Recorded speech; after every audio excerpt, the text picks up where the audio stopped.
Cleveland Browns and Shedeur Sanders. And recently, a Rams legend came out, Eric Dickerson, and shit. As a matter of fact, before I even think about saying something, right? How about we do this shit, right? See if I can do that for you. And we put this shit up there, bang. There we go, just like that. And we can see that. Can you see that? That's Can you see what Eric Dickerson said that he was told by NFL or somebody from the NFL? Well, for those of y'all that are listening on audio, shout out to Classic Joints Production Radios and shit. But for those of y'all, for our audio listeners, we're gonna read it out for you. The NFL told teams not to draft him. We're gonna make an example of him. Somebody called the Browns and said, "Don't do that. Draft him."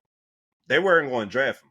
That is a quote from Eric Dickerson on the Dan Patrick Show, I believe. You hear Rams, so he don't lie. You know what I mean? Yeah, that's crazy. But also, he's a Ram, so he don't really have skin in this game. You know what I'm saying? It's not like he's a spokesperson for Shedeur. And also, I think Eric Dickerson is one of the few people that speak out. So when he does speak out, his words carry weight. You know what I'm saying? Yeah.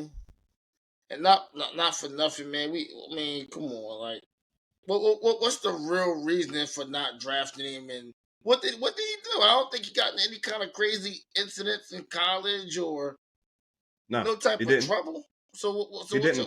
I, what's they beef with Shedeur, man?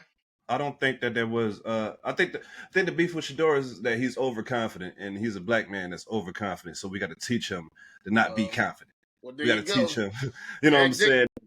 That whoever you think you are, we're bigger than that. So Mm-hmm. and regardless if he was arrogant or not, which I don't believe that he was arrogant, because in everything you see him outside of whatever fucking meeting that the Giants quote unquote had with him, because remember that report that came out after the draft and shit. But Right.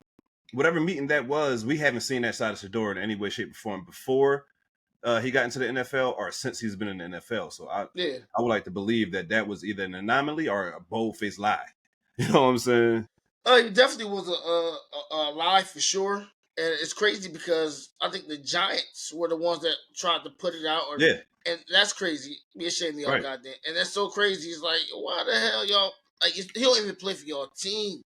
And y'all knew y'all wasn't going to draft him. Why y'all But they put wanted the something like? excuse. They wanted to make an excuse for not drafting him. So when a fan base eventually turned on Jackson Dart, if he don't pan out to be as good as Shedeur is out to be, they could have an excuse like, "Oh, well, he was bad at the players' meet. Well, when we met with him pre-draft and shit." Like